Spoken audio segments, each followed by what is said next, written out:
আপনি বঙ্গবন্ধু শেখ মুজিবুর রহমানের পিতা।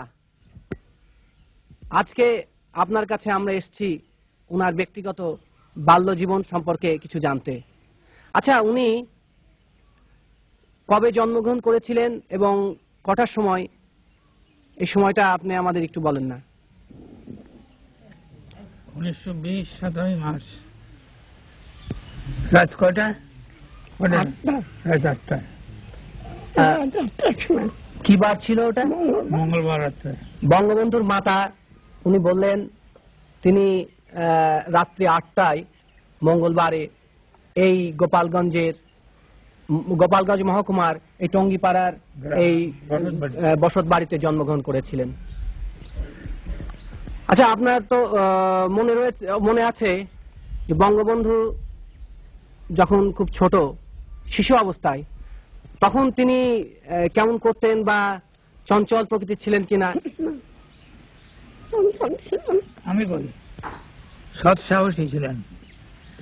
উদ্দেশ্য তার সব সময় এক উদ্দেশ্য, সে কি করত, তার যা উদ্দেশ্য সেই সফল করত, এবং সৎসাহসী, সচ্চরিত্র এবং দয়াবান। গরিবের প্রতি তার খুব ছোটকালের থেকেই দয়া। কোন সময় আপনি মজিব বলে ডাকেননি? খোকা বলে ডাকছি, এখন মজিব করি, আপনার কাছে মজিব করি, তারে খোকাই করি, সবসময় খোকা। আচ্ছা, ছোটবেলায় উনি আপনার কথা টথা শুনতেন? হ্যাঁ, আমার কথা আমরা কইছি, আমি তাছাড়া অন্য কিছু না। আমাতেও কোনো কথা কইনি, সে যা কইছে তাই কি মত করছি এবং মতে রয়েছি। এমন কিছু মত করেনি যে সেটা ভালো না, দেখছি খেয়াল করে সে ভালো। আমার বংশে তিন ওই ছেলে আসবে না। তিন পুরুষের মধ্যে এরকম ভালো, এরকম নির্ভীক ছেলে আসেননি। সৎসাহসী, স্বাধীনতা প্রিয়। আচ্ছা, উনি শুনেছিলাম ছোট নেতা, প্রত্যেক কাজের নেতৃত্ব নিতেছে। যেখানে যাও, স্কুলে ছাত্রের মধ্যে নেতৃত্ব নিতে, মাস্টার পর্যন্ত লেখাপড়া না শিখে একজন আছে হেডমাস্টার, মিশন স্কুলে পড়তো, তো মিশন স্কুলে একটা হেডমাস্টার আসলো, সে পড়াতে পারতো না, ভালো লেখাপড়া জানতো না, কিন্তু সে হেডমাস্টার আসলো, তখন তার বদলাতে হবে। মিশনের মেম্বারদের কাছে বলে শোনে না, তখন হোল স্কুল সে স্ট্রাইক করায়। হোল স্কুল মানে সমস্ত স্কুল স্ট্রাইক করে দিল, স্ট্রাইক করে দেয় ছাত্ররা। সব ছাত্র নেতৃত্ব নিল, নেতৃত্ব নিয়ে স্ট্রাইক করে তারে সেখান দিয়ে সরাইয়া অন্য মাস্টার হলো। তাহলে ছোটবেলার থেকেই ওই স্কুল অবস্থা থেকেই তার যে ওই নেতৃত্ব সুলভ একটা ছিল আপনার মনোভাব, সেটা আপনারা লক্ষ্য করেছেন। বঙ্গবন্ধু শেখ মুজিবুর রহমান মানে আপনাদের খোকা, উনি তো লেখাপড়ায় যতদূর আমরা জানি উনি বেশ বাইরের বই পড়তেন এবং লেখাপড়ায় খুব মনোযোগী ছিলেন।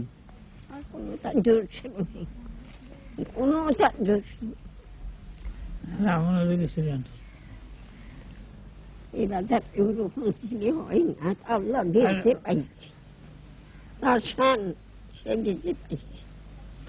আচ্ছা, উনি তারপরে এখানকার লেখাপড়া জীবন শেষ করে তারপরে উনি তো কলকাতা ইসলামিয়া কলেজে গেলেন পড়তে।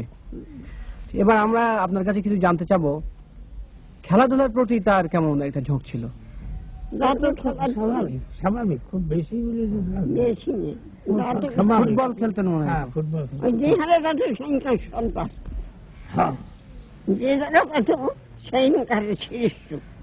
যেখানে যাবে সেখানকারই নেতা। তিনি ছোটবেলাও নেতা ছিলেন, তিনি মাঝেও নেতা ছিলেন, এখনো তিনি নেতা, তবে এখন তিনি জাতির পিতা। নেতাকে যখন পাকিস্তান হলো তখন তো আসলো ঢাকায়, জি, তখন ওখান দিয়ে বিএ পাস করে আসলো, জি, এখানে আসে অ্যাডমিশন দিল। অ্যাডমিশন নিলে ওই তারা ওই যে আপনার এই বাংলা ভাষা নিয়ে যে একটা গোলমাল হলো, জি, হলে শেষে তারা কলেজ ইউনিভার্সিটিতে। 1952 সালে সেই 21শে ফেব্রুয়ারি যে ভাষা আন্দোলন। ভাষা আন্দোলন না, তার আগে হয়েছিল। জি, তার আগেই ইউনিভার্সিটি ওরা স্ট্রাইক করে। হ্যাঁ, ওই যে ইউনিভার্সিটির ওই মেনিয়াল স্ট্রাইক, হ্যাঁ, যেটা ওই যে চতুর্থ শ্রেণীর কর্মচারীদের স্ট্রাইক উনি নেতৃত্ব দিয়েছিলেন। হ্যাঁ, সেই জন্য তো শুয়ে পড়ে ফিরে সময় গেল, তখন ওরে করলো, আপনার এক্সপেল করলো কলেজে। আচ্ছা, ওনার ওই ছোটবেলায় খুব বিয়ে হয়েছিল, আমরা ওনার জীবনীতে পড়েছি। ছোটবেলায় আচ্ছা, এই 12-14 বছর বিয়ে হয়েছে। আর ওই মেয়ের বয়স হলো 3 বছর। 6 বছর সময় থেকে আমরা প্রতিপালন করতেছি। সেই মেয়ে 25 বছরে আর কি